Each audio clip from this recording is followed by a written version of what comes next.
Hi, it's Melinda from Hope When There Was None. It is Teachable Tuesday. So on Tuesdays, I come on and talk about things related to domestic violence, emotional traumas.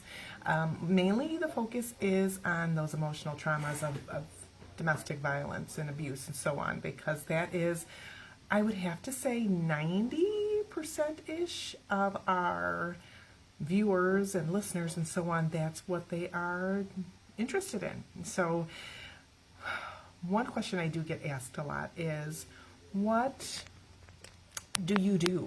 What does someone that advocates do for abuse victims?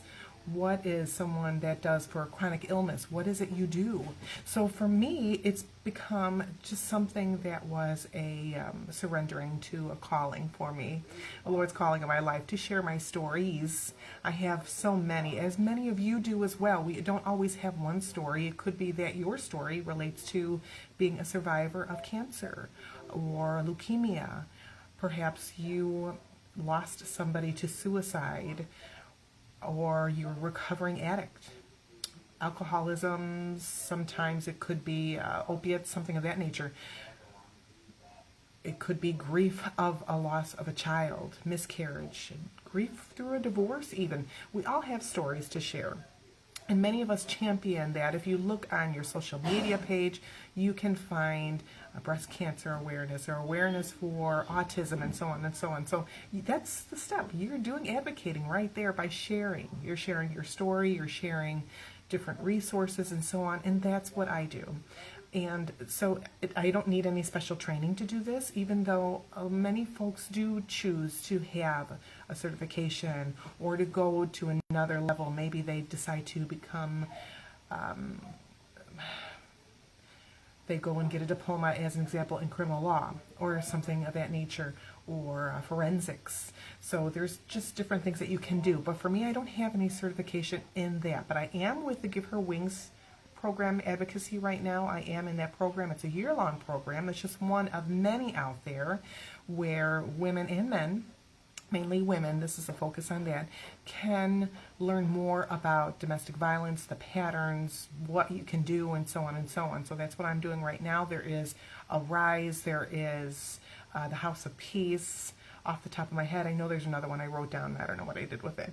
But there are several out there right now that you can go look into. Usually your local domestic violence shelter does have some sort of program where you can get certified or just learn more. Perhaps you just wish to do that. So also, what should you do when you're becoming an advocate or you're interested in doing so? Of course, sharing your story, if you feel so inclined to do, is, and I wouldn't say it's very important to do, but if you feel it on your heart that you really want to do that, there's some that refrain from doing so because they don't want to hurt others. Maybe it's the children. They don't want to hurt even their ex. There might be family members. They don't want to bring the smirch or so on, shed light, especially if a person is of importance, let's say in the political world or in their church or something like that. You don't have to share your story. But if you want to share little tidbits personally, one-on-one, you don't have to do what I'm doing. That's fine too.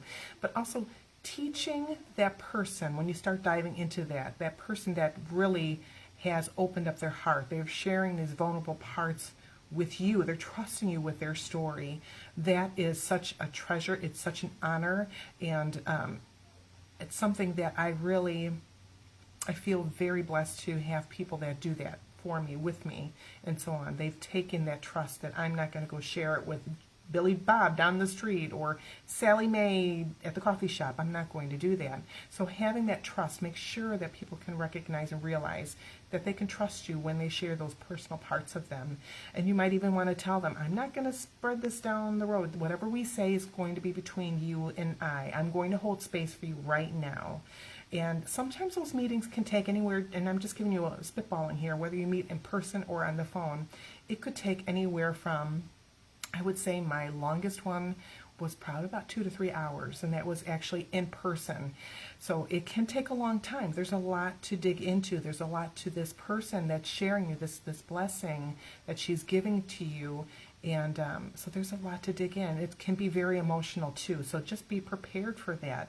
There could be tears, it could be anger, and it's not directed at you. It's at the situation that's going on. So hi, Miss Leela. Thank you for joining me, sweetheart. So just to know that don't take any of this to heart. It's just she's getting out all this emotion, and a lot of it's raw, and it is in that raw portion of what she's telling you, it can be very emotional for you too. So I usually bring tissue with me. I know that I'm going to need to also de-stress after I've had that meeting or gotten off that phone call. I need to do some self-care for myself, and you know I'm all about self-care. So you do have to do some sort of form of self-care for yourself when you start this advocacy. You have to know and learn boundaries for yourself. If you don't have those, I encourage you to get those, because you don't want this woman, one, you don't want her calling you at 11, 12, 2 or 3 in the morning, and sometimes you need to talk. You do have to establish those boundaries that, okay, I'm here for you, but my phone goes off at 6 o'clock in the evening. You can call me at 9 o'clock in the morning or something like that. But you want to make sure you have those boundaries on. You don't want her showing up at your home. So I'm going to encourage you, when you meet with some of these victims and survivors, do so not at your home until you feel comfortable. If you feel comfortable, that's fine. But I'm going to encourage you not to meet physically at your home, because this woman is in the process of leaving her abuser, and that person's following her around. You don't want this person, it could be really volatile. You don't want them showing up on your doorstep wondering where his wife is or his girlfriend or where her partner is. So please meet in a public spot, meet at a park, coffee shop, restaurant, something of that nature, or even in a parking lot, just to make sure that there's people around. Because again, this person can be being followed right and tracked right now. So just be mindful of that. And these things that I think of, I usually take stress usually comes with me, and for chronic illness challenges, but also just to make sure that I'm safe too. So learn about the resources that are in your area, whether it's a shelter, perhaps it's housing, attorneys, as well as counselors and therapists. Learn those resources for her. She might call you to say, hey, I need a counselor. Who can you recommend? So having those resources, that's just really critical for you. Teach her how to make important decisions. When this person comes up to you or just starts sharing their information, a lot of times they're coming out of that as a codependent. And so they are clinging or looking to cling onto that next person to help them. And they need to start learning to stand on their own feet. And it can be really hard, especially when you're just out of that relationship or just getting out of that relationship, because it's scary. It's a very scary thing to do, to have to figure out or find things out on your own. So helping her to learn how to teach her to learn how to make her own decisions is very, very important. You don't want to make all those decisions for her. And it's very easy to start. Say, oh, you need to do this, this, and this. No, you want to give her options. You don't want to tell her what she's going to do, and then she's going to start calling at 1 or 2 or 3 in the morning saying, what do I do? No, you want to just, again, boundaries, and help her to start learning how to make those critical decisions that she needs, whether it's to find childcare or, you know, just simple things like that, a job, and so on and so on. Have those resources. Take, again, a class at a local domestic violence shelter. A lot of these things are also virtual now, which is very helpful. So look for some virtual classes that you can take. Many webinars are actually for free. If you look around in your area, you can find, I know right now, I found something in Minnesota. They offer free classes on domestic violence, women's health issues, and so on and so on. So you can find these if you look around the web. What are victims' rights or laws in your area? It's very important to learn that, because in many areas, especially here in the U.S., choking, non-lethal choking, is a felony. So did you know that? So this is something important. If she tells you that, oh yes, he used to choke me, and so on, and she thinks nothing of it, that's a felony. And letting her know that, or bringing that to her, that to her attention, can really get her mind thinking. So you might need to find out about housing. You might also need to take her to court, or perhaps be with her if she has perhaps she has to file a police report or something of that nature. Maybe you need to create a safety plan for her.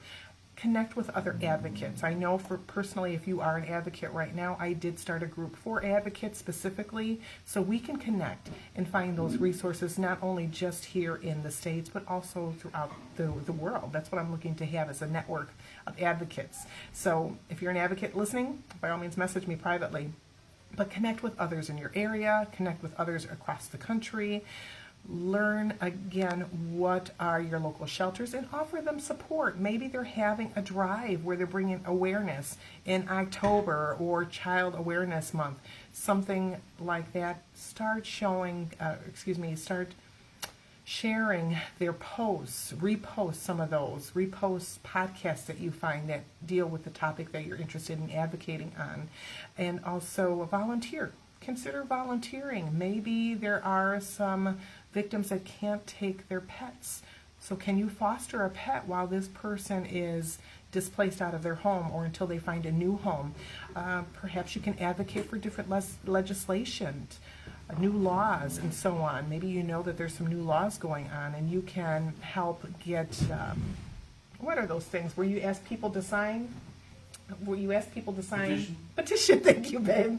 Petition, maybe you need petition something in your area or even throughout your location, wherever you are.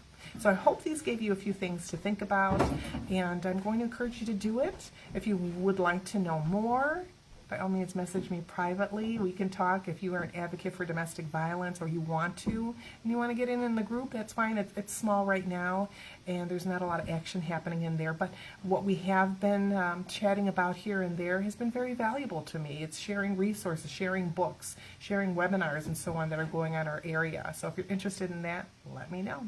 This is Melinda for Teaching Tuesday, signing off. Have a great rest of your day. I'll see you back on Sunday. Bye.